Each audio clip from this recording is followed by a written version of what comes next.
Ok les gars, c'est Farfilms, aujourd'hui je vais vous apprendre à monter un PC, c'est parti.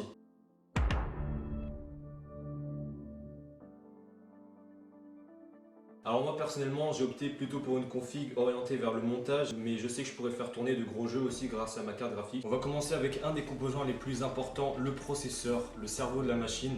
Donc c'est un AMD Ryzen 7 2700X qui contient 8 cœurs et 7 threads. Très bon processeur, surtout pour le montage et pour le gaming aussi.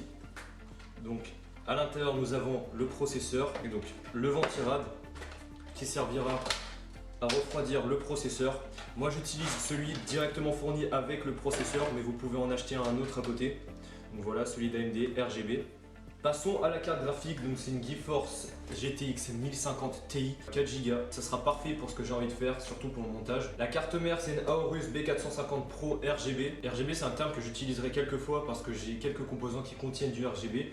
En gros c'est plusieurs lumières, donc verte, rouge et bleu. Et c'est donc, vous verrez au résultat final, plein de lumière en mode fête foraine. C'est un peu comme des rétroéclairages, en gros il y a plein de lumière, des LED partout. Mais c'est un terme essentiellement utilisé dans le gaming ou dans les composants de PC, etc.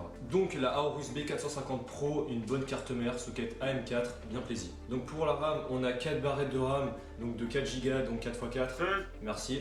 Alors la fréquence de ces barrettes est de 2666 MHz, le CAS est de 15 il me semble. Donc ces 4 barrettes sont en DDR4, alors j'ai pas précisé juste avant, mais bien sûr il faut que tous les composants soient compatibles avant que vous les achetiez.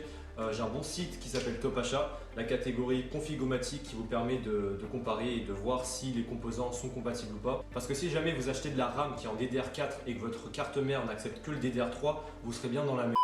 Pareil, si la fréquence maximale de votre carte mère acceptée est de 2666 MHz et que vous prenez de la RAM qui est à 3200 MHz, vous ne pourrez pas les faire passer dessus. Donc voilà le Configomatique sur le site Top Achat, je vous mettrai le lien en description. Et on peut donc maintenant passer au stockage.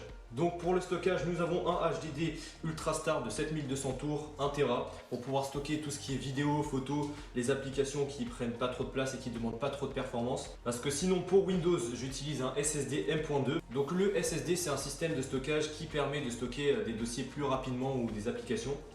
Moi par exemple je vais entreposer Windows dessus ou les grosses applications. Il est aussi RGB et sa particularité c'est que c'est un SSD M.2. Donc il se mettra directement sur la carte mère, il n'y aura pas besoin de branchement avec un câble SATA comme on le fait pour un HDD ou un SSD 2.5. L'alimentation, donc une Aerocool Luxe 650 watts semi-modulaire et RGB. Pas besoin d'avoir une 850 watts, ça vous servira totalement à rien, c'est pour ça que moi j'ai pris une 650. La mienne est semi-modulaire, ce qui veut dire qu'il y a juste le câble de la carte mère et du processeur intégré à l'intérieur. Les autres, c'est vous qui les rajoutez. Pour un bon flux d'air dans le PC, j'ai deux ventilateurs, donc un RGB, un Corsair, donc le LL120.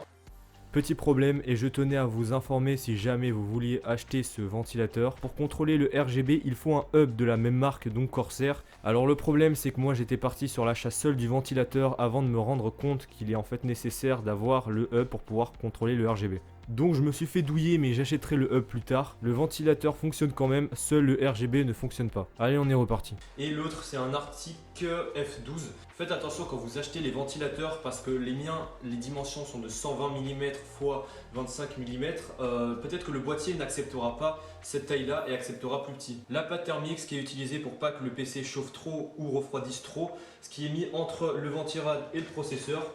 Quand vous achetez des ventirad, parfois la pâte thermique est déjà mise dessus. Mais personnellement, moi je vais en mettre une autre parce que si vous voyez, elle est étalée un peu, c'est des petits points, c'est pas forcément égal. Et donc je préfère en mettre, mais il faut vraiment pas en mettre beaucoup, il faut en mettre une toute petite noisette. Certains diront qu'il faudra étaler, d'autres qu'il faudra mettre une petite noisette. Nous on va faire comme ça, on va mettre une petite noisette et les autres.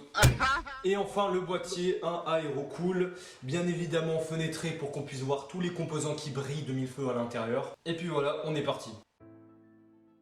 On commence par déballer la carte mère.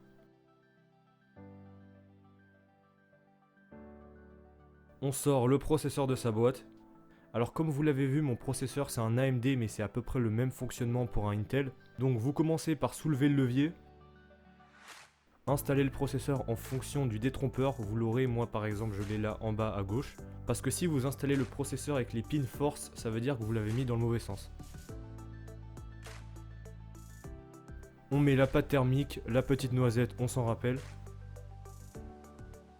Maintenant on place le ventirad. Alors il y a plusieurs ventirad AMD, du coup je vous conseille de soit regarder sur internet, soit regarder une vidéo sur YouTube qui vous explique bien comment installer le ventirad, que ce soit AMD ou Intel.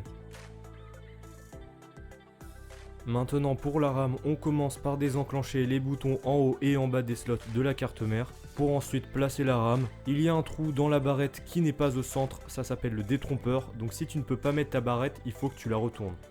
Normalement, si tu as bien mis la RAM, ça va faire clic et les boutons seront bien réenclenchés.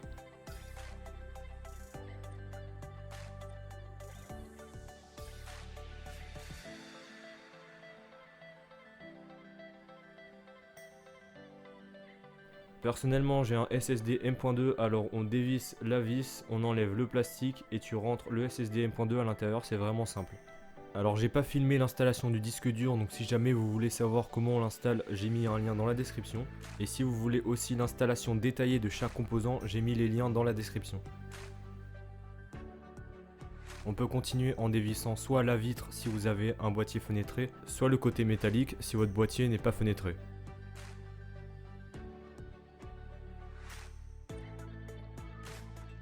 On place la carte mère dans le boîtier.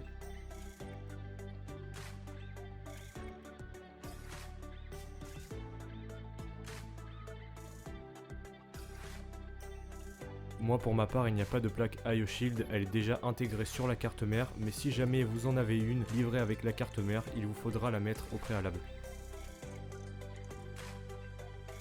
Après on visse bien toutes les vis.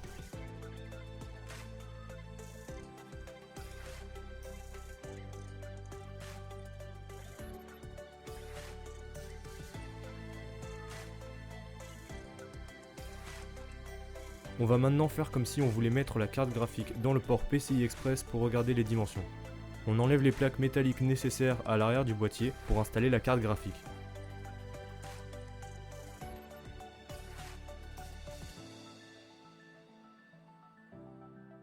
Pour moi c'est les deux premières, mais la tienne ne peut avoir besoin que d'un trou ou plus.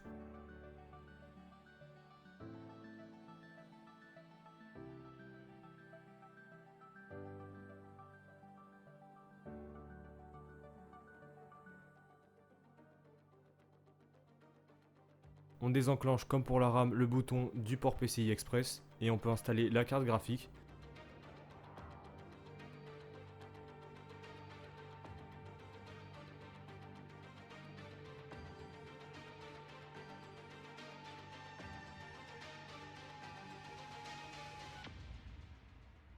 La carte graphique est bien installée quand vous entendez le clic. Après ça, on peut revisser la plaque métallique qu'on a enlevée au tout début de l'installation de la carte graphique.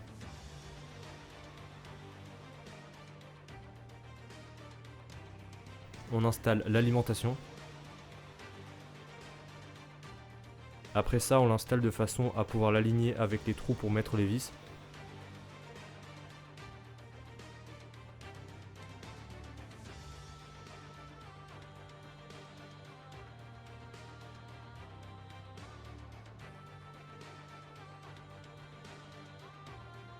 On installe les ventilateurs, c'est exactement le même fonctionnement pour l'arrière ou pour l'avant. Après ça, on branche bien tous les câbles. Normalement, vous avez la notice fournie avec la carte mère qui vous explique bien où se branche chaque câble. Ou sinon, vous avez un lien dans la description. Et puis maintenant, c'est parti.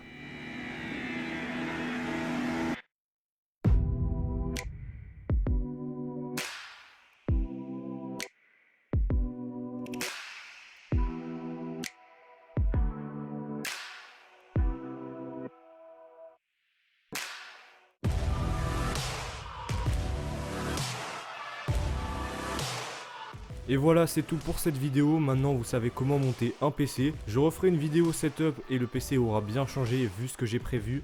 On se retrouve dans une nouvelle vidéo. C'était Farfilms, à plus.